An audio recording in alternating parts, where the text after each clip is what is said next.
Mike wrote a blog post eons ago, and he said something along the lines of, it's really tough building a beach one grain of sand at a time. But that's exactly what we did. We literally built it one grain of sand at a time. I was saying that people kept asking me, like, how do I become successful? And I said, no one wants to hear this. I said, because everyone wants to know what you're asking me, which is, what's the secret? What's the solution? I gave you the secret. 3. What's the thing I can do right now that's going to change my world? I'm like, that's not the answer. The answer is you build a beach one grain of sand at a time, and you build a writing career one reader at a time. You hand a reader to each person. You ask them very politely, would you please, even if you hate it, post a review so it shows that someone read the damn book.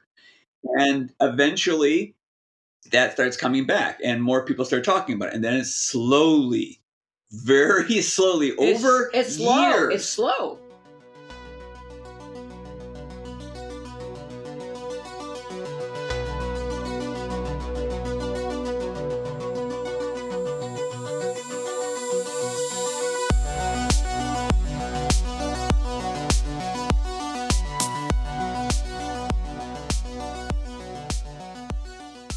What is up, everybody? You're listening to episode 70 of SFF Addicts. I'm your host, Adrian M. Gibson, and welcome to your weekly dive into the world of science fiction, fantasy, and writing craft. Joining me, as always, my co-host, the Chewie to my Han Solo, the Joker to my Commander Shepard, my dear MJ Kuhn. How are you, MJ? Hello, I'm fantastic. How are you? Doing really well. If you'd like to support MJ and her work, you can pick up Among Thieves. For fans of Michael J. Sullivan, you're right at home. Go pick it up. You can also pick up the sequel, Thick as Thieves, which is fantastic. And you can enjoy them both because they're a complete duology. And then pester MJ about writing more books in this series, in this world. And hopefully there we go. Yeah, fingers crossed.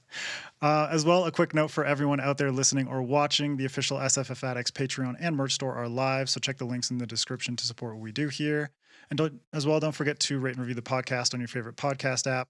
And subscribe to the FanFiAddict YouTube channel where this and every other episode of the show is available in full video. And now, joining us once again is Michael J. Sullivan, joined this episode by his wife and partner in crime, Robin. How are you both doing today? Doing well, thank you. Doing good, I think. We'll find. I think. Shit's happening. Such we're surviving. confidence. Love it. Heads up, this is part 2 of our 2-part chat with Michael, so I recommend checking out part 1 to get to know him better. Today, though, we're going to make like Li Shang and get down to business, specifically the business of building a dedicated fan base. So, Michael, you originally self-published the Riyria Revelations series starting in 2008 with The Crown Conspiracy. That series was later picked up and published by Orbit in 2011. After you amassed an audience of hundreds of, at least 100,000 readers, which is 10. a lot for some. 10 readers. 10,000. 10 readers. 10 readers.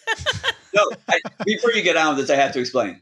When I first started, Robin was going to produce my books, right? She was going to get me published. And she's asked me, what did you ask me? I said, how many readers do I have to get in order for you to feel like you're a success? And I responded, 50. But they can't be friends or family. They can't be anyone I know. That's a good caveat. That's all I needed. 50 readers. I think you made it. I'm not sure. I'm not positive. I cleared the bar. Yeah, just by a little bit. Just by several tens of thousands of people. Oh, I'm sorry, Adrian. I interrupted you. Go ahead. What were you saying? It's all good. It's all good. Oh, You succeeded. You did it, buddy. You made it. And with Robin at your side, as your business manager, we're very excited to pick both your brains today, like the knowledge-hungry zombies that we are. We're going to do a bit of a walkthrough in terms of potential career stages, opportunities for authors to build their fan base. Since I think there are multiple periods in an author's career where Definitely interacting with your fan base, thinking about your fan base, engaging with them, all these different things. It changes and it evolves. Yeah. But at first, there are debut authors, and they might be thinking about book launches and pre-release and how to approach things from that angle. So from both of your perspectives, what steps could authors take to build an audience pre-publication? So this is going to be somewhat difficult because when we got started, it was so long ago. I mean, it was a completely different market. Yeah. Completely different market. And there's an easy answer for this. What? Be famous. Right off the bat. Perfect. Let's go. You didn't have that. No, I'm just saying, if you get to pick, I would be famous. But that said, I do think that there are some commonalities. I think there's some things that never change. And so Mike and I, we do a lot of talks, and we always say that there are 3 very simple things you need to do in order to become, a well-earning author. And what's number 1, Mike? Marry well. No. Oh. Marry famous. Write a good book. Very famous. Write a good book. And define for me, please, what a really good book is. I like how this question and answer thing's going. It makes me seem either stupid or smart. I'm not sure which.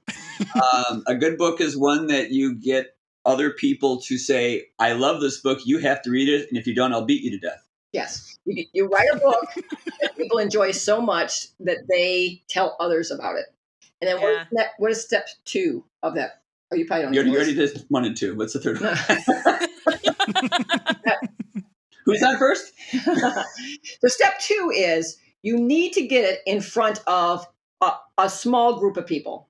I call this priming the pump, right? Because if you write that great book that people will tell others about, if it doesn't get in front of at least some number of people, it doesn't matter because it's the tree falling in the forest and nobody hears it. So that's step 2. Now, technically with me, I had an edit to this, which is that in my case, I just needed to get in front of one person. Mm-hmm. Right. And then She's she sitting would right get next in to you.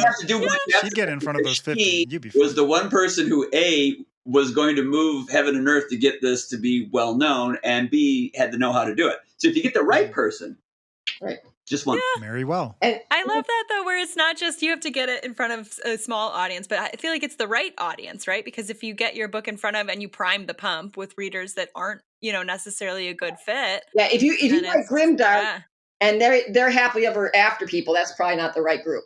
Yeah, it's like, I'm going to get my book reviewed by like the romantasy reviewers. Yeah, it's like, exactly. And that's important, right? Because just because they have the biggest audience, this audience that you're trying to get it in front of doesn't necessarily mean it's a good fit. I think that's a great point. Yeah. Mm-hmm. And then the third thing you have to do is rinse and repeat. And if that's all you ever do, then you will be successful. And the problem is the rinsing, the important part. The problem is number 1. I think it's really hard to write a book that people love, so they tell everyone about it. I mean, I think that is really, really hard. And I've been doing this for many, many years. And so just so people know, what I try and do is keep everything off Michael's plate so he can write and write and write and write and write. It's a really nice way of saying keep people away from me because I'm unpleasant. That's part of it as well. But if you just keep Mike, happy in his office, tapping away at the keys, we'll all get more stories. So I just constantly am taking things out of his way. So when we started out, when we were absolute nobodies, I kind of did all the marketing. I did all the editing and working with the publishers and all that type of stuff. How has that changed? It hasn't changed. You said when we started out, I'm like, when did that alter? Well, you're like, whoa, are you about to drop some news on me that I'm not going to like? No, what's the deal? But I'm bummed. But I think, and obviously we have a tremendous advantage because we're able to bifurcate that. Like a lot of people saying like, oh, how do I get a Robin Sullivan who can do that for me so I can write more? And I don't have an answer to that. But so that, even though the ecosystem has changed a lot, I think that those still apply. Now, in our day, and I think this would even work now, I do believe that this would work now. What we did very early on is we used Goodreads. And so Mike would write a book. And when she says early on, I mean, like, Goodreads was just invented a few, like... Yeah, it was like the early days of Goodreads. Okay, yeah. In 2009, when Goodreads started, okay? Yeah. And literally what I would do is, so Mike's books, they're fun, rompy books with a bromance of 2 male characters set in a medieval world. And I said, well, what book is kind of like this? And in fact, I didn't even know what book it was at the time, but we did research and we found out there was Scott Lynch. Game of Thrones. No. Scott Lynch had written, The Gentleman Bastards, and it was very similar. So I would go on Goodreads and I would look for people who had read and highly reviewed Gentleman Bastards. And I literally would every night write a little email. Hello, my name is Robin Sullivan. I'm the wife of Michael J. Sullivan. And there's a reason why she did that. Can anyone guess? What? Why she identified herself as Robin Sullivan, the wife of Michael Sullivan.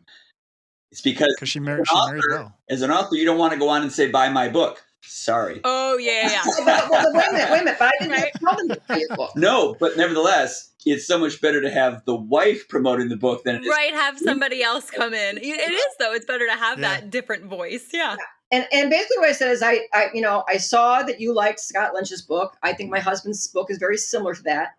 I would like to send you an electronic copy of the book in the hopes of, not in exchange for, a review. Okay?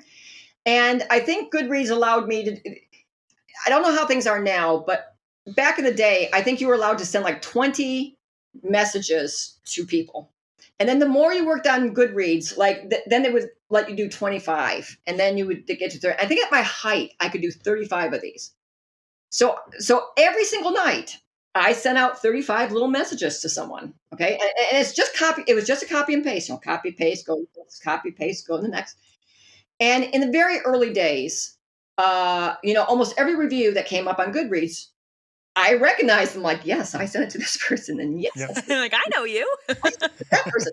And then slowly, other ones started coming in. I never sent a book to this person. I never sent a book to that person. I never sent a book to this person. The very first one was I was doing signings at a bookstore, and some fellow came in and bought a book. I didn't know, but he did a review on Goodreads, and we both looked at it and went, "You know who this guy is?" And went, "No, do you know?" No. I'm like, "We have our first non-handed book to this person review." And went, "Oh my God, it's starting." Yeah, first organic one, and then it starts to go from there. Yeah. Yeah, no, but that plays perfectly into what you've been saying, Robin, in terms of like rinse and repeat. Right. It's like, yes, you can get it in front of people's eyes. Yes, you can hope that they spread it by word of mouth, that they write a review, et cetera, et cetera. But it's like, you gotta rinse and repeat. If you don't rinse and repeat, the likelihood that you're, if you basically devoid yourself of any grit and any persistence, yes, none of this stuff will happen for you, because you have essentially just given all three of them. You do have, and in today's world, so you're again, this is when we were with a small publisher at the time who wasn't moving the needle at all, and then we were self-publishing for part of this. So obviously, if you're with a publisher, they're probably going to get it. You could probably pretty much count on them and getting it in front of a core group of people, right? Like that's kind of like one of the advantages you have by going through a traditional publisher, because they have. They have people who are like looking for releases that they do, and they're doing their little sales things. And yeah, it might not get in front of as many people as you want, but I mean, that is one of the advantages about traditional publishing. In the indie publishing world these days, what everyone's doing is ads. Now, I've never made an ad. I don't know how to do an ad. I would be terrible at it, but I think that also substitutes. So I think there are many ways you can get in front of people. There's this woman I'm helping out right now. Are you guys familiar with Royal Road? Yep. Okay. So she's a Royal Road writer. And it's kind of a funny story, because I was helping Will White launch a Kickstarter, and I've been watching various books. And Will was releasing a new book in a new series. And usually when Will releases a new book and new series, he gets #1 in Amazon, which is always exciting, because I don't know anyone other than Will who I've ever seen that gets #1 in Amazon. But I knew this book would do it because it was a new book in a new series and so forth. But I was watching the bestsellers on Amazon just to kind of see like how he was doing. And there was this book that I'd never recognized that was above Will's. And like, damn, Skippy, who is this? I don't know who this person is. Because I kind of pride myself at being pretty plugged into like the indie community and like knowing who's doing what and who's doing what. Yeah, for sure. And so I found this person, and I found them on, and I saw that they were on Royal Road, and so I went over to Royal Road, and I just dropped her a little line. I said, congratulations, you're doing wonderfully. If you ever have any questions about publishing, drop me a line. I'll be more than happy to help you out. And she came back right away, and she says, yes, oh no, I really need to know like a lot of stuff about publishing and this, that, and the other thing. And whenever I'm talking to people, I'm like, well, so what are we talking about here? Do you want me to tell you about traditional publishing, or do you want me to talk about self-publishing? Because they're very different. Both have their pros, both have their cons. But I'm just not going to push you in one way. I got to hear more like what your wants are and your dreams are and your goals are and so forth. And she talked to me for a while, and through the conversation, I said, I don't think you understand something. Most people go to traditional publishers to help them make an audience. You have an audience. Mm-hmm. Yeah. You've done the hard work. Yep. So I'm not so sure the traditional publisher is really going to be like the best in your situation. Right. Might not give you much of a benefit at that point. Yeah, because exactly. The reason I would tell someone to go to publishing, the reason why I would push them towards traditional is they would get that in front of a core group of people. But you've already done that, because what she did. There's a publishing company called Podium. They're generally doing audiobooks, and they're a very smart company. They watch who's selling and they just pick them off the vine. Unfortunately, I think they pick low-hanging fruit from the standpoint of I don't think they're adequately compensating people for what. I mean, they see the potential, and this poor woman, she's just sitting in there typing on her keyboard. She doesn't know what her stuff is worth. And so when they gave her an offer, she was thrilled. And, and then I looked, and I talked a little bit more to her, and it's not great. They're taking a lot of her money that truly is her money to have. Now, the really good thing is, because it is a audiobook publishers have a history of being term limit based. They're usually a 5-year, 7-year, 10-year. So she will get her rights back. Whereas Michael in traditional publishing, those rights are never coming back. They're gone forever. It's me and Mickey Mouse. Yeah. So it was a mistake. She's going to lose a couple $100,000 in so doing. Yikes! Yeah. But it's it's not the end of the world, because she will get those rights back. Okay. Yeah. So the reason why I bring up Royal Road is there are a lot of authors who have done very well because they did exactly that. Royal Road got them in front of some people, and you've got people like the guy who wrote Mother of Learning and Beware of Chicken and Dungeon Crawler Carl, and a lot of like the lit RPG and progression fantasy. A lot of lit RPG, but she's not lit RPG, which is interesting because usually, yes, on Royal Road, it's lit RPG, it's progression fantasy. Those are the people who are really cleaning up. But she was just writing a cozy fantasy. And cozy fantasy is big there too, though. Cozy fantasy is huge right now. Yeah, it is huge right now because of Legends and Lattes really blew that open. But so again, my point still resounds, which is you got to have it get in front of a core group of people. I don't care whether that's Royal Road or reaching out to people on Goodreads, or whether that's a matter of making a list of bloggers and YouTubers, and writing them very nice, very polite, things about, possibly, like getting in front of them, I would say that using computers and social media is probably a way to go. That might be. And I know that sounds silly, and I'm actually not making a joke, because there are people, to this day, there are people who will invest most of their time and money at conventions or other meetings, or bookstore signings. You can spend a weekend and maybe hit 1,000 people if you're lucky. 10 minutes on a social media account, you're going to hit tens of thousands. Yeah. So right, if you have the following, for sure, or get reposted or something by someone who has the following. Well, and my point is, Mike wrote a blog post eons ago, and he said something along the lines of, it's really tough building a beach one grain of sand at a time. But that's exactly what we did. We literally built it one grain of sand at a time. I was saying that people kept asking me, like, how do I become successful? And I said, no one wants to hear this. I said, because everyone wants to know what you're asking me, which is, what's the secret? What's the solution? What is the secret? 3. What's the thing I can do right now that's going to change my world? I'm like, that's not the answer. The answer is you build it you build a beach one grain of sand at a time, and you build a writing career one reader at a time. You hand a reader to each person. You ask them very politely, would you please, even if you hate it, post a review so it shows that someone read the damn book. And eventually that starts coming back and more people start talking about it. And then it's slowly, very slowly, over it's years. It's slow. Now the difference is it's a long game. If you're traditionally published, it's short. You have a very short window. Very short window. But if you're self-published, it's years. Well, and I would argue for Trad Pub, if you're not the lead title, because I'm solidly I'm a mid-list title for my publisher, and so I'm also playing the long game because you don't get that big splashy release. You don't. So you kind of have to chug it along one reader at a time.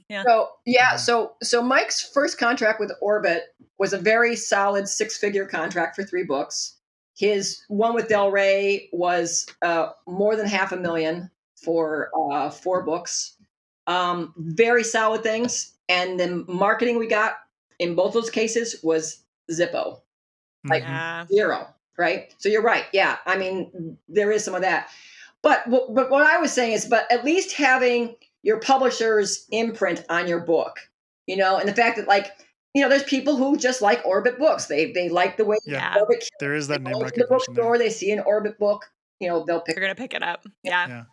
But this whole thing ties into this, building your fan base, and it's really interesting because I think that we're probably quite a bit out of step with most indie authors, because I think most indie authors these days are very much, they're using ads, they're writing lots of books, lots and lots of books, and just pumping them out, and then writing more, and then doing some ads. And don't get me wrong, it's working for them. I mean, I know these authors, they're making 6 figures. It's certainly a way to go. I could not do that. But what I could do is take a more personal approach. And I think anyone can take this kind of personal approach. I mean, I literally sat in front of the TV, and while I was watching TV at night, I was going, click, paste, send, click, paste, send, click, paste, send. And you're like, Robin, come on. You send it out to, 20 people a night, Yes, but that was 140 people a week. That was 500 and some odd people a month. And it, and it did work. And the beauty of it, because we were poor little church mice, it didn't cost us money. We weren't spending thousands of dollars on ads. I mean, it was sweat equity we put into it. And we came up with an equation at some point, and I don't remember it. I don't remember this at all. But when you do this, there is a situation where if you get the book in front of 10 people, one of those people, if it's a good book, one of those people will like the book. Yeah. And they'll become a fan. And they'll tell other people. But if you get in front of 100 people, one of those people will become what we call a super fan. And they are not interested in just getting other people to read your books. They are evangelists. It becomes their religion. Yeah. They will go and do ridiculous lengths to get everyone on the planet to read your books. Super fans. They will write wikis. Super fans will buy. We had one super fan who bought 50 copies of our book to give them away as Christmas gifts. Wow. That's awesome, though. That's amazing. Cool. That's a super fan. But that's what happens when you get a super fan. So that's the point of you have to get it in front of this many people to make this happen. And this is almost like rewards level or going up in a computer game. It's like you get to this point, you'll get this. At this point, you get a super fan, which will now allow you to do this. And achievement unlocked.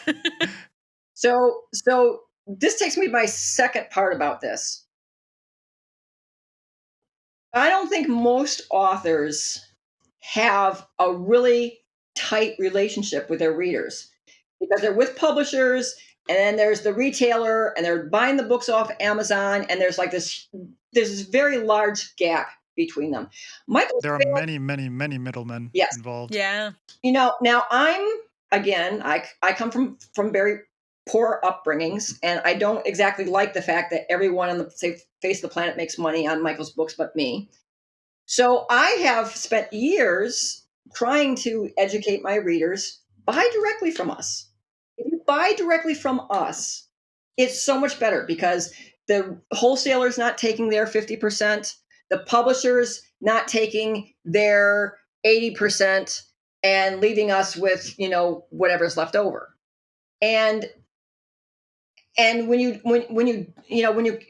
message that a lot, and you tell them, look, like when you buy my book for $28, I get $1.10 in my pocket.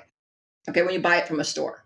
But if you buy it from me for $28, I get $26 in my pocket for your $28 spend. Your $28 spend is exactly the same, but I'm making $26 versus $1.10.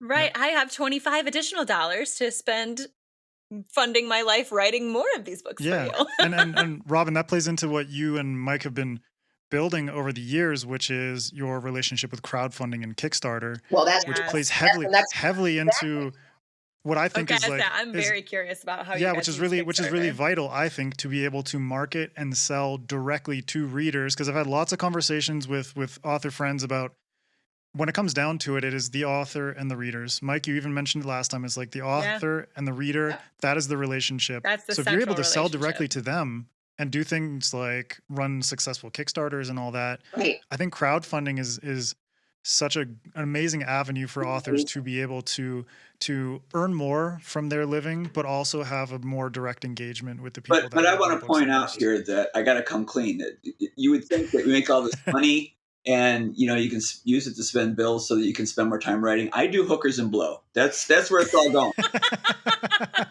So at least you're honest. Yeah. Robin's just like, no, dude. No. I'm desperately trying to find this out, and I need to know how many people backed Brandon Sanderson's Kickstarter. I want to know that. I'll look up for you. Gosh, it was a lot. Yeah. So, and the reason why, so Mike's going to try and. I was going to do my foam, and then I realized how rude it was, so I stopped. Okay, so Brandon Sanderson, we've got. I don't care about the 47 million. What? Yeah, 185,341 backers. Okay. Wow. All right, so bring me back, Mike. Which is okay. So when he did his Kickstarter, and let me say a couple things about that. We had done, when Brandon did his Kickstarter, we had done 10 Kickstarters, and we were generally always at the top of the Kickstarters. At one time we had 5 of the top 10 most backed and most funded Kickstarters, which was great. And when everyone was going, oh, Brandon Sanderson, 47 million, Brandon Sanderson, 47 million, I said, that's not the important thing of his Kickstarter. The important thing of his Kickstarter is 185,341 emails that he now has in his possession. That's the important stuff. Because what you do is, now you can reach these people directly. And, why Brandon Sanderson would ever publish through a traditional publisher again, I have no idea, but he is, and go with God. But what I'm saying is for someone like us, we have, I should have done this before coming here. I don't know exactly how many, but I'm going to say it's probably 18,000 emails we've gotten from our Kickstarters over the years. That's amazing. Who've already said, look, we like your stuff. Yeah. When they buy from me direct through a Kickstarter, or just because I throw, I will throw sales. Like right now, we're about to receive 6,300 books into our warehouse in the next couple of months. So I'm going to do a warehouse sale to get out of our warehouse a whole bunch of stuff. So I have 18,000 people who have bought from me in the past that I can say, look, all these hardcovers, 50% off. Come and get them. Yeah. And you can reach them directly. And that's just a third. That's just a third of those people. Yes. That you have in books. It's like if you just a third of them bought the books, then that's enough. I'm just thinking right now, there's a lot of viewers who are like new to writing are thinking right now, you have a warehouse? Dirk told me how to warehouse. Most people don't have a warehouse. I understand that, but yeah. A garage, a backyard. I'm glad I timed that when you were drinking. Yes, that was good. I got a warehouse, just hanging out. Oh, that's great. But, well, and I want to talk. Oh, go ahead. But my point was, so we started out on Goodreads having this very personal connection with people because, we would just look for people who had reviewed the books and just say, and just write them someone wrote a review and just say, hey, I just want to tell you, thank you so much for reading my book and for writing a review. You have no idea how important that is to us. And then all of a sudden the readers would go to their friends on Goodreads. Oh my God, the author wrote back to me and said, thank you for writing a review. This is the coolest thing ever. Now, that is a time-consuming activity, but it does foster this much closer relationship between the author and the reader. And I got to do something when I'm drinking in the evening. So, that's right. But the belligerent from me is because I had too many that night. Yeah. There we go. Okay, so we can see. Thank you very much. I always claim it was self-correct. That's Yeah, exactly. Stupid autocorrect. No. But I think we touched a little bit earlier about, you mentioned that a lot of the tactics that you were doing were quite a while ago, you know what I mean, in a different market. I do think, though, that the things you've shared would work, even if it's, maybe you're not using Goodreads, maybe you're DMing, I don't know, something like that. But there is, definitely the general idea, the general principle works. Yeah. Yes. But I'm curious, what kind of shifts have you seen in the market over all the years that you guys have been doing this and working with this? And, do you feel it's more difficult now? Do you feel it's easier now? I think it's constantly getting easier. And the reason why I think it's constantly getting easier is because there's constantly more opportunities. I mean, when we started, there weren't even Kindles. I mean, there weren't Kindles. And then Kindles came into being. Direct to press, ebooks, audiobooks, Kickstarters. And now you have Royal Road, Patreon. Mm-hmm. They're just all there's a lot of different ways to monetize. And you'd be surprised that if you were self-publishing, there are people who will do covers for you now. There are artists and designers. Yeah. I was saying formatting, the whole deal. Yeah. Well, yeah, and to that point, it's kind of funny. So for years, and we have writers groups come out here, and we sit around a pool and we talk about the business. And I would beg them. I would plead with them. I said, please do Kickstarters. You get this great. They're so good because you get this personal connection with your readers, and your readers really feel like they helped to bring something into the world because they did, and they're excited, and they're telling everyone else about it, and you can give them the book before it hits the retail shelves, so then they can say, I'm reading Michael's latest book, and you can't because I was a backer, right? I'm on the inside. I said, please do Kickstarters. And they said, Robin, would you run a Kickstarter for me? I'm like, no, I can't. I can barely do everything I need to do for Michael. Right. But even that is changing. And even that's becoming available because what I did very, very recently, and this is not a plug because he's not looking for work. So I got my son to start up a business to run Kickstarter. So he runs all our Kickstarters. He runs Will Wright's Kickstarter. He ran a Kickstarter for David Estes. He ran a Kickstarter for AC Cobble. And, he takes a small percentage of the Kickstarter, but he takes all the hassle out of people's hands because Kickstarters are incredibly time consuming. They're just work intensive. Yeah. Time consuming. But, he's in there making all the updates, answering all the comments, getting all the addresses straight. He ships the books out. He working with artists, working with printers and stuff like that. Exactly. So he does that whole thing. Now, and I thought that was great that he's doing that.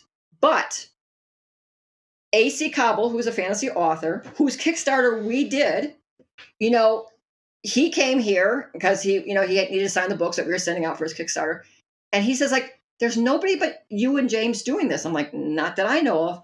And he says, there's a huge need for this. I said, I know there's a huge need for this. So he started up a company called Merrick Books.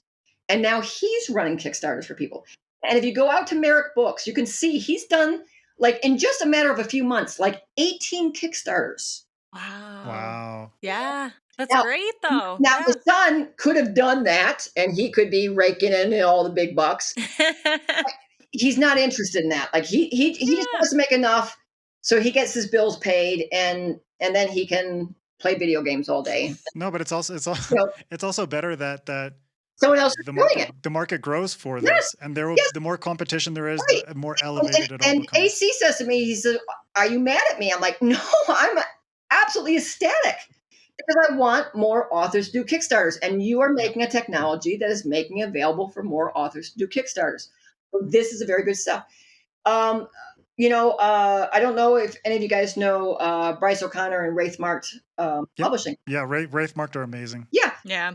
So Bryce would come out here, he'd sit in my pool with Dirk, and I'd say, "Guys, you guys got to run a Kickstarter." And, finally, they did their first Kickstarter, and it did wonderfully.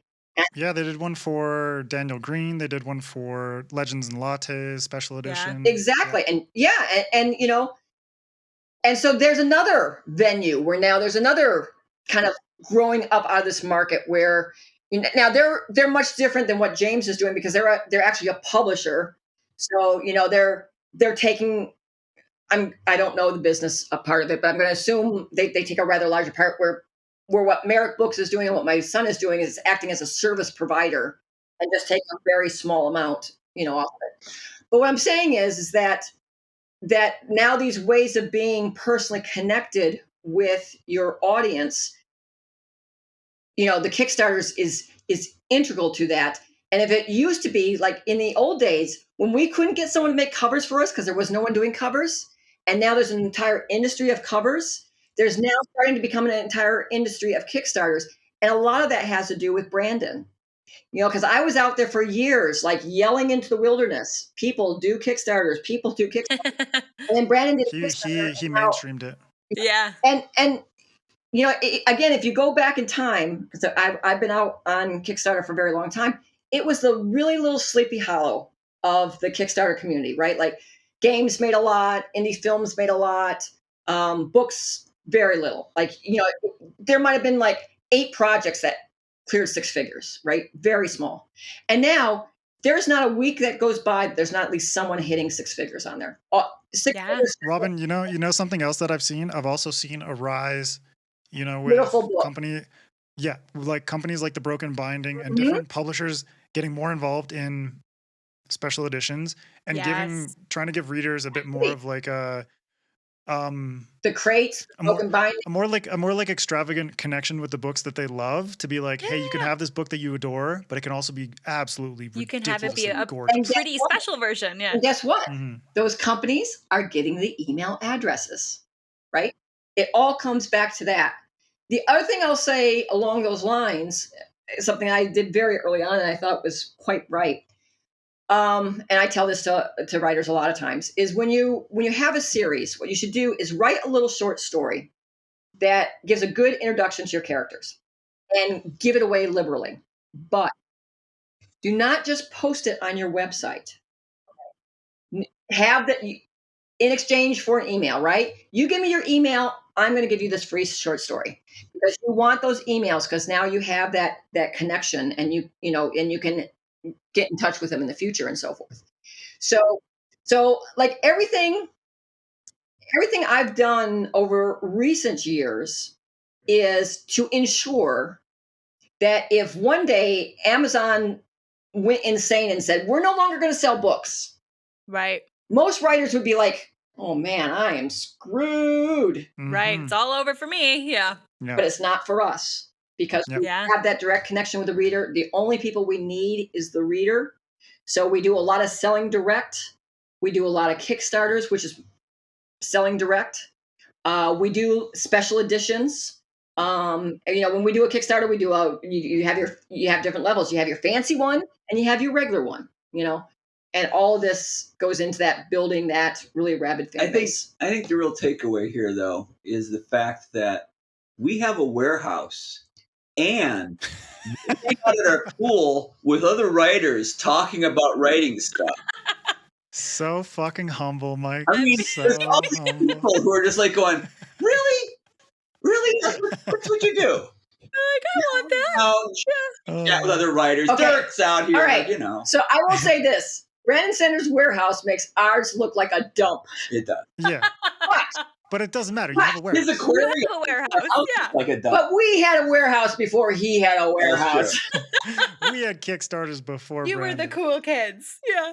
Robin, something I wanted to get both your opinions on, because it's like, okay, we're talking about Kickstarter. Yeah. But I feel that Kickstarter, from the perspective of many authors, might be more the avenue once you're a bit more established, after you've released some books. How do you approach it from the perspective of a debut author before they've released their first book, or someone who is looking to grow their career, build their readership, and then think about how they might implement Kickstarter into that journey? It's a really hard question because I've seen it work and I've seen it not work, and I can't tell you the magic sauce in it. So here's the thing for me, I think. First of all, I think what people really need to understand about Kickstarter, and it's this way with any community, right? Like, I'm very new to Royal Road. I just started putting stuff out on Royal Road, and I'm absolutely nowhere. Like nobody knows who Michael's stuff is. If you're Royal Roaders out there, go find Michael's stuff and follow him. I think he's got 72 followers, right? I mean, that's how pathetic he is on Royal Road right now. It's all about grit and patience. It's all about grit and patience. Your face, Michael, when she says that. Amazing. He's talking about his warehouse and his He's like, pool, and you're just like, you're pathetic. I need something better than water. But my point to this is when we went to Kickstarter, we entered into a whole new ecosystem of readers that we did not know were there. And the way you operate in those different ecosystems is different. What I think is the most important thing for Kickstarters, I believe, is you personally, right? If you've ever watched Bryce O'Connor's Kickstarter videos, they're cute, they're funny, they're entertaining, right? There have been Kickstarters I have backed just because I like that person, right? You know, like, I don't care about the book. I don't care about the movie. I like that person. There have been other Kickstarters where people are like, hello, my name is John Smith, and I wrote this book, and I really want you to read it. And they're not doing it sarcastically. No. No. Right. But but it's like learn how to sell your stuff. Well, Yeah. no, Which is hard. No, but at the same time, be yourself. But like, be yourself. No. So here's the thing. Okay. Yeah. There's this guy. His name is Simon Sinek. Okay. Oh yeah. Simon Sinek did a TED Talk, 20 minutes. It's called How Leaders Inspire Action. It's a terrible name. Don't pay attention.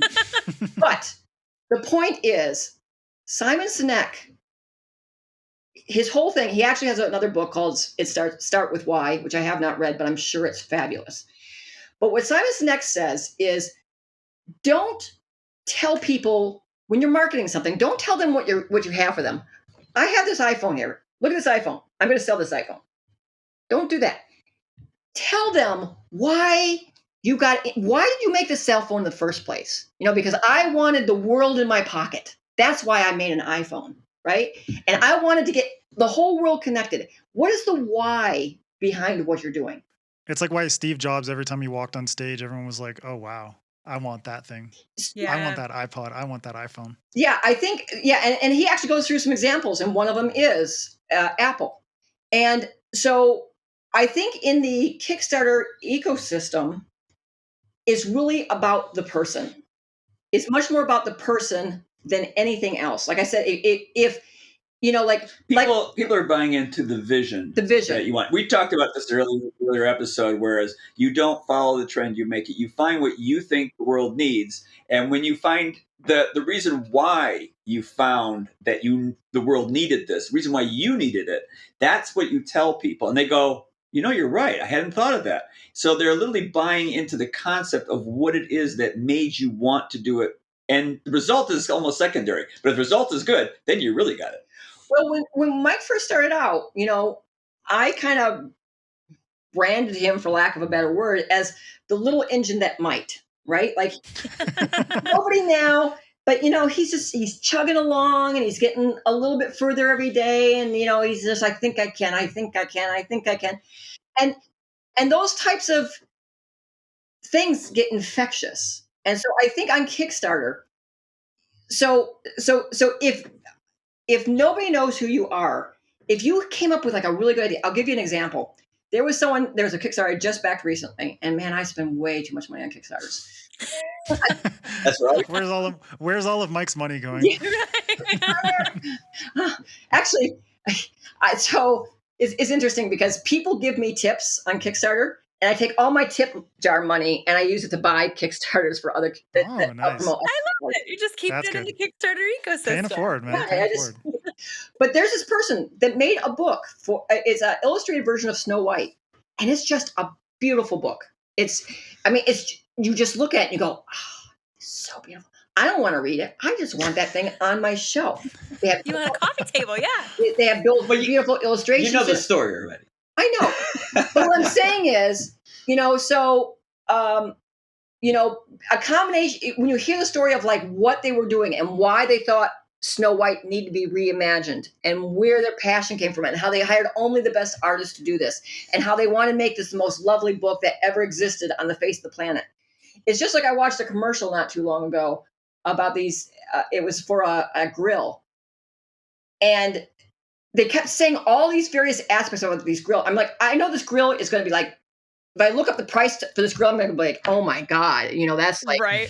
The price of like a used car. Yeah. But, I am, because, they wanted to get the perfect sear on the steak. So the way that they did their, where they placed their burners was just so that it would get this temperature. I mean, they just thought it through. There's a company who made socks. They were on Shark Tank. They're the company who gives a Boomba socks. Boomba socks, yeah. Right, they give away free socks to homeless people, right? Mm-hmm. They thought about how the heel was and then where they put the seam so it didn't hurt your toe, and how they did the cup of the heel so that it would fit around your heel carefully, and how much elastic there was so it wouldn't fall down, but it wouldn't be too tight. I mean, they really care about socks. Yeah. My point is, if you have that kind of enthusiasm for your project, and I don't care what your project is, but if you have that kind of enthusiasm to your project and you make a video with that type of enthusiasm, I think people will back your book, even though you're an absolute nobody. Right. Yeah. This is why I did so terribly, because you can sell my level of enthusiasm for my books. I don't even try to plug them. Yeah. But if you're a debut, but I will say in general, okay, yes, it's going to be really hard for a debut author because they don't know you from Adam. Yeah, exactly. It's just hard. But I can tell you, there have been a lot of debut authors. Did you wrote something down here I want for me to. Ill engine it could. I want to make sure you remembered it. Oh, really? You were tangenting off. You were actually trying to bring me in. Okay. So I've seen Kickstarters that work and have worked well for completely unknown authors. I've backed many of them. But for that to work, I think you have to have a passion, and you have to be able to express that passion.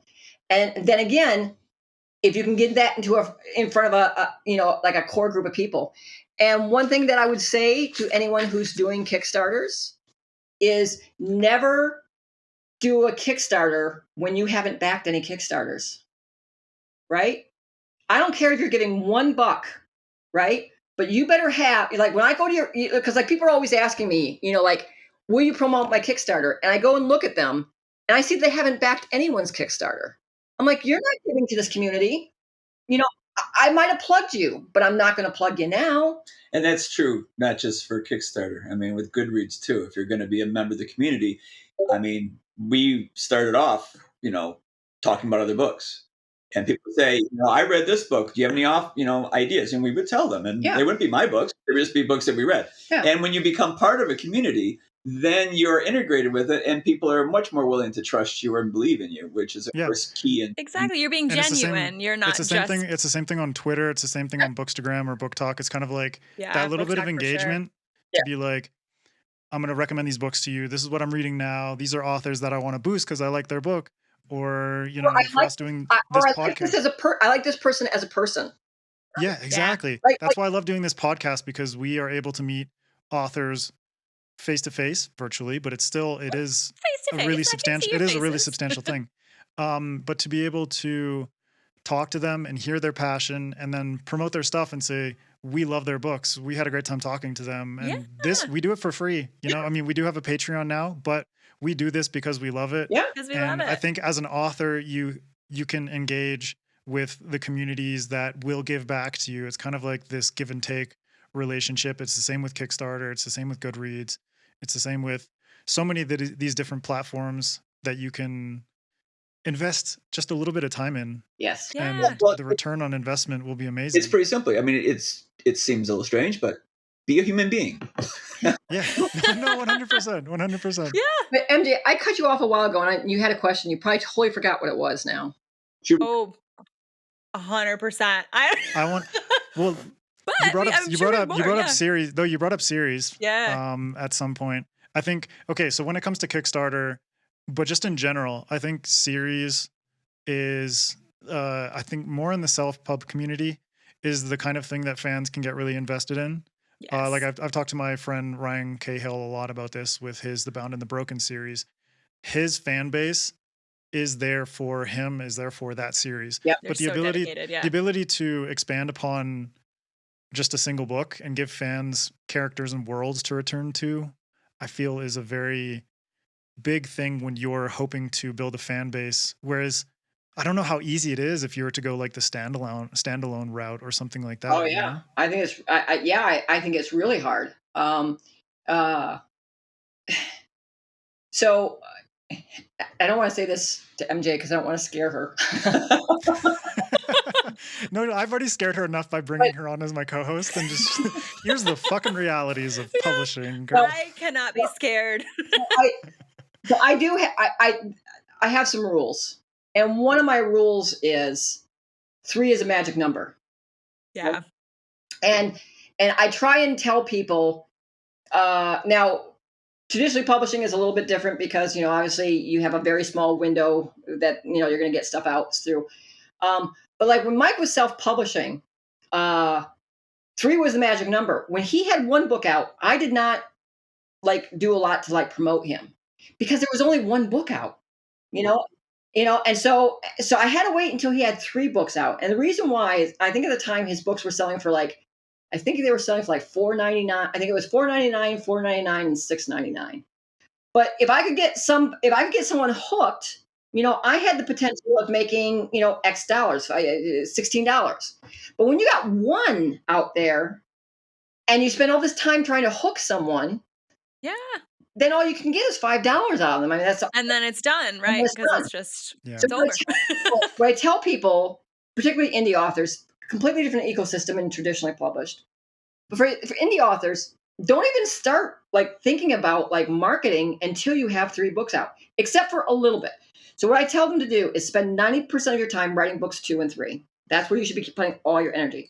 For the 10% of the time that you have for marketing, I would say what you need to do is work on getting reviews, whether that be sending out ARCs to people or whether that be talking to people on Goodreads and trying to send them out books. Because what you want to have happen is by the time that 3rd book comes out, you want to make sure that the 1st book has a certain number of reviews. And the 2nd book has a certain number of reviews. And then you kind of, at that point, you kind of have, you kind of can take hold of the football then. Before that, it's don't give me the football. It's too soon. I can't run yet. I can barely walk. But if you get a good number of reviews on book 1, a good number of reviews on book 2, and you just release book 3, then you can change your marketing activities to more of a 50-50, and get that going. So you could even do something like book 1 is on discount or free. Yep. Book 2 is on discount. Yep. And then, then engage people a little bit more to invest in the series and then invest in book 3 and just keep that ball rolling. There are a lot of people who have 1 book out and they make it free. And I'm like, what the heck are you doing?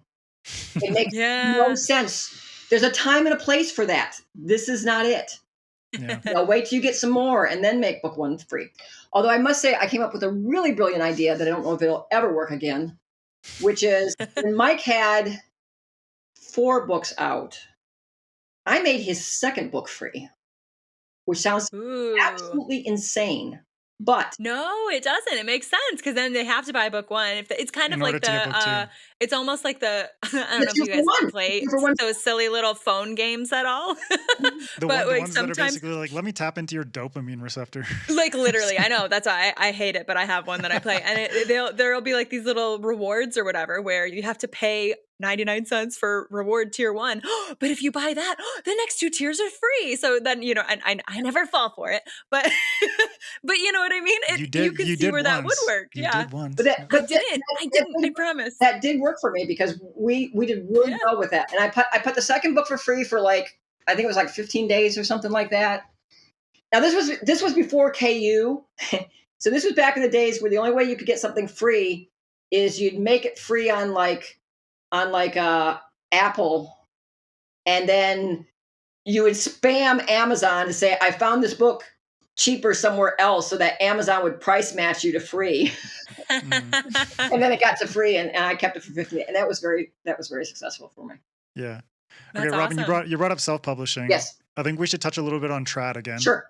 On traditional publishing. Yeah. Mike, for you, and MJ, you can touch on this as well. Advice for authors when they're working with publishing houses and how they can approach taking a more active role in building their own audiences with or without publisher support, because a lot of the time there is no publisher support. Didn't what you mean to say, Adrian, is when you're doing it without the publisher support?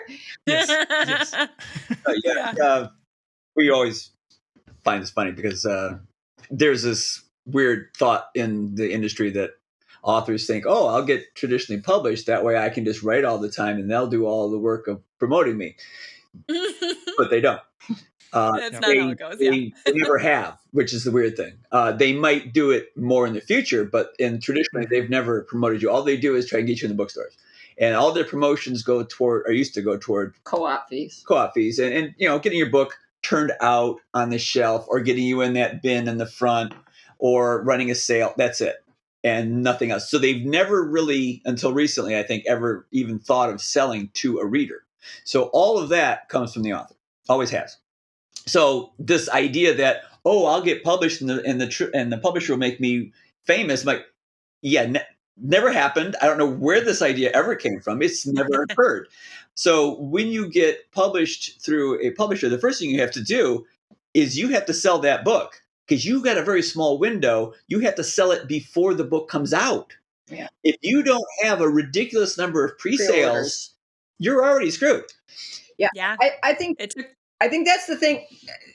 So I don't know if you guys have ever listened to the Publishing Rodeo podcast. Yeah. Yes, I'm I friends love it. with Scott. It's so good. Yeah. Yes. But, you know, so there's certain things that publishers should tell you, like as soon as you sign. And the most important thing they should tell you is that you are going to live and die by your pre-order sales, because you do live and die by your pre-order sales. So I remember Del Rey had sent Mike on a very small little tour.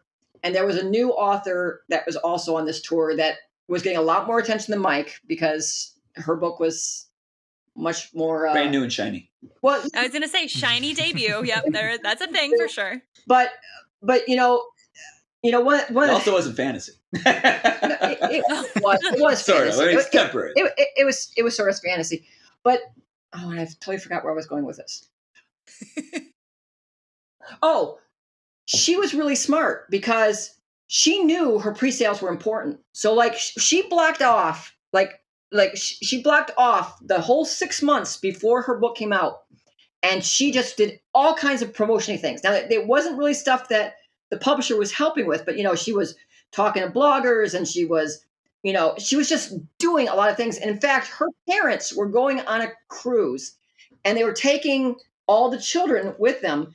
And she's like, "Oh, Dad, what are you thinking of? I can't go on this cruise. It's 2 months before my book's releasing. I will have a billion things that I have to be doing." And they're like, "Oh, no, you don't have to do that. Come on the cruise." And she's like, "No, because this is my career. If I don't come out of that gate high, I'm screwed."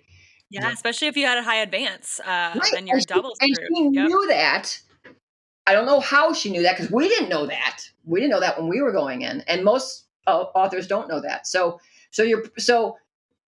in traditionally publishing world, I would say what you really need to do is, we were guests on the Publishing Rodeo podcast, and they said, you're like, what did Orbit do for you and stuff? And I said nothing, but I wasn't expecting them to do anything. I expected them to do one thing, and that was get my books in bookstores and to have their logo on the spine. That's all I wanted from them. That's all I needed from them. That's what they gave me. But the problem is, people think that they're going to do like poor Scott, he thought, well, his publisher was going to do this and his publisher was going to do that, and they didn't do anything. The difference between Scott and us is we knew they weren't going to do anything, or at least we highly suspected they weren't going to do anything. And even if they did, it wouldn't matter. Yeah, it didn't matter because we weren't expecting them to do it. So we were out beating the bushes ahead of time. Yes. But there's so many authors that go into trad thinking they got the naive blinders on, not knowing. And here's the thing, and the publishers don't tell the authors. Adrian, they will sometimes tell you they're going to do things that they don't. So like my publisher gave me a whole list of stuff they, were going to do. And then I'm sure, I'm not saying it's anyone's fault. I'm sure priorities shifted, budgets shifted, whatever. But that was, so for book one, I didn't really do much self-promo. I mean, I did social media stuff and, I did whatever I could. But you did a lot afterwards. I did. Well, that's the thing. Once it came out, that's when I kind of got savvy and got smart about it and started doing some of this stuff myself. And then that's why. So my advice for trad authors is, don't wait for them and ask for forgiveness, not permission. Because that was the thing. I kept trying to get in touch with them to ask if I could set up this event, if I could do this thing, if I could do this, whatever. And for book two, I was just like, fuck it. I don't know. They'll tell me if I did something wrong. I guess I'm just going to do whatever I feel like doing. The only thing I'll say about that. The worst part about that, keep your thought, maintain it, is the fact that when you went to them and you said, that thing I did, were you okay with it? And they went, what thing? Yeah. Even more. Well, what I just ended up doing is I created just to keep everyone on the same page, I created a whole Google Doc of all of the things I had done, all the influencers I'd contacted, the events that I had set up and the dates and all of these things. And then I sent it to my team just so that if, you know what I mean, if they are setting stuff up or whatever. The stuff that a PR person should be taking care of. Yeah. Well, yeah. But then, there wouldn't be any stepping of toes and stuff like that. So that would be a piece of advice that I would give to folks. Just, then it's everyone's in the loop. But you don't have to wait on somebody else to do something that they may or may not have planned to do. Mm-hmm. Yeah. And the thing I was going to say about that unfortunately you have to do it, because if you don't have good numbers, it's going to spell disaster for you. But the most asinine thing about it is because, in self-publishing, we make so much more per book, right? So you're doing all this work, and essentially what you're doing is you're just lining the pockets of your publisher, because you're getting such a very, for you to do all that work and to get such a small percentage of the sales, it really sucks. And that's why indies have an advantage, because when they do all this stuff, at least all the money is coming to them, right? So it's not that there's not an advantage to doing it. To doing traditional. I mean, I do it, and I do it. Right. Oh, for sure. Well, and that kind of dovetails into, I guess, kind of a final question that I kind of had for the conversation, which is, overall, how would you compare the experience and the process of building an audience and interacting with fans from the trad pub and the self pub side? Or, it sounds like the approach is to kind of approach it always with that self pub mindset is kind of what I'm picking up. But whether you're hybrid, whether you're trad, or whether you're self pub. One of my mantras is, whether you're even if you're traditionally published, nobody cares about your book and its performance more than you do. Okay? And I don't care whether you're traditionally published or you're self-published. You're the one who really cares about that. And since you're the one who really cares about that, you might say, I don't like doing this, Rob. And I'm like, well, I'm sorry. That sucks. It's like saying, I really hate being out in the sun. Well, then you probably shouldn't become a roofer. It's it kind of goes with the job, right? Yeah, it's what you got to do. But So we don't treat our trad stuff any different than we treat our self-publishing stuff. We do the same amount of heavy lifting in both cases. The difference is we make more money when we heavy lift a self-published title than when we heavy lift a traditional published title. And that's in all things. That's not just in advertising. I mean, it's editing and everything else. Right. Book, we do the same thing. And the other thing along those lines, you're like, as far as like when you're traditionally published, like what are some of the things that you should like really learn to do? I think one of the best pieces of advice I could give people is learn how to manage from below. And what I mean by that is you come up with a list of things that you know that they need to do, and then you're always pushing it. A good example is metadata, right? Like you have no control over your metadata, but you got to look at your metadata. And if they got you in a funky ass category, you got to say, why am I in war and military when I'm a cozy fantasy? Can we get this metadata changed? And they'll say, oh yeah, sure. And then you give them 3 days, and then you come back to I'm still in war and military. What is it going to take to get me over to cozy fantasy? Rinse and repeat. Right. Needle them. But I think they you expect that like someone's watching these things. They're watching your categories and making sure that you're in the right categories. No. Yeah. Well, and technically they are, but they're watching. No, $20, but $40, $100, right? And you're watching yours. Time, like with Amazon, things like categories is like that's algorithms and AI. Yeah, there's a lot of weird things. Like you can put in certain keywords, and suddenly you're in a category that you have no business being in. You have to be like, someone's got to get this straightened out. And the most frustrating thing about it is like I would work really hard with my publishers to get like book 1 right. Okay, and then I would say, just make book 2. Match book 1. Just like book 1. Yeah. and it would go up for pre-order, and I would look, and it would have all kinds of different categories. I'm like, go find the metadata that you have for book 1 and just copy it over to book 2. Copy paste. No, but even beyond that, it's like MJ had to deal with book 1 gets a hardcover and a paperback. Book 2 only gets a paperback, and the paperback is a different size than the paperback of book 1. And she's just like, drives me crazy. No. Yeah. I was like, oh no, people are going to be so mad. Yeah. So, it's going to be closer in size to my hardcover. Sorry, readers. It was not my idea. And that's the nice thing about and one of the reasons why we're in self-publishing is because Orbit would not give us hardcovers. They just said no. I don't think Orbit's doing many hardcovers at all anymore, are they? No. Yeah. They do fine. They do a lot. Brian McClellan. Oh, do they? Okay.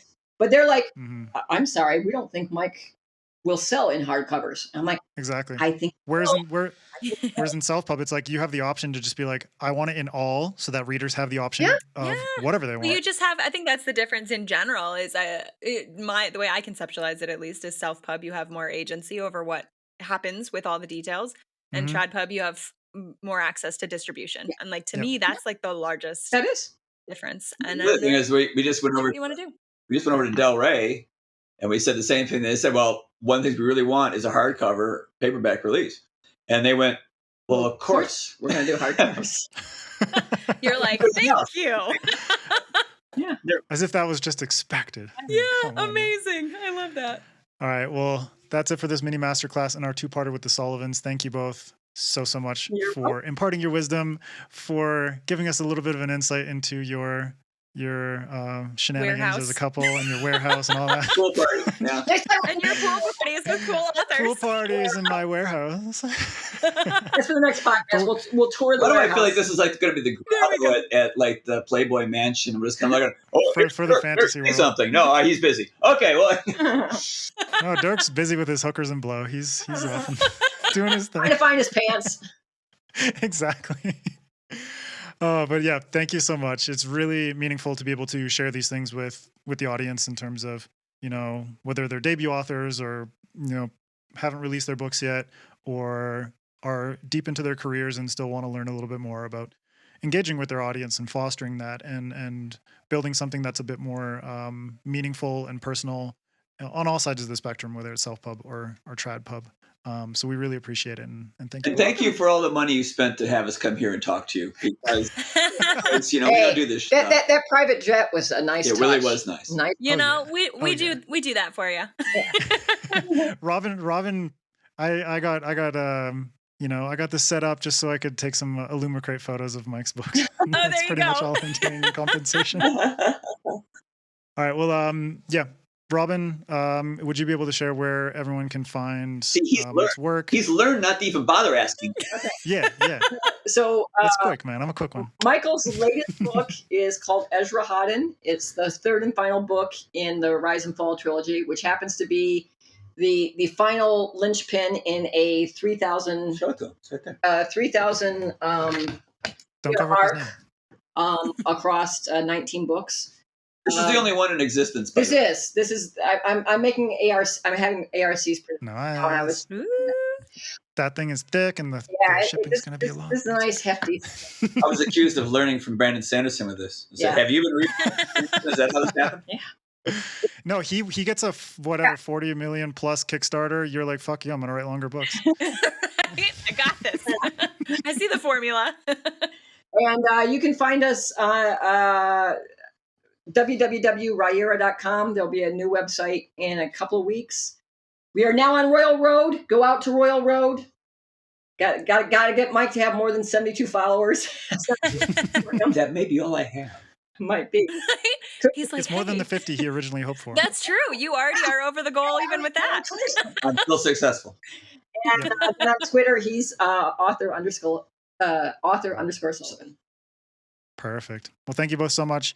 You can also follow SFF Addicts on Instagram, Twitter, and Threads at sffaddictspod. You can follow me at Adrian M. Gibson. MJ, where can people find you? Yeah, you can find me across all the main socials at MJ Kuhn Books, or go to my website, mjkuhn.com. Perfect. And go pick up Among Thieves. I'm doing it right this time. Yes. Oh, look at that. He's got it down. I got it. He's learning on all fronts today. I am just a sharp one today. You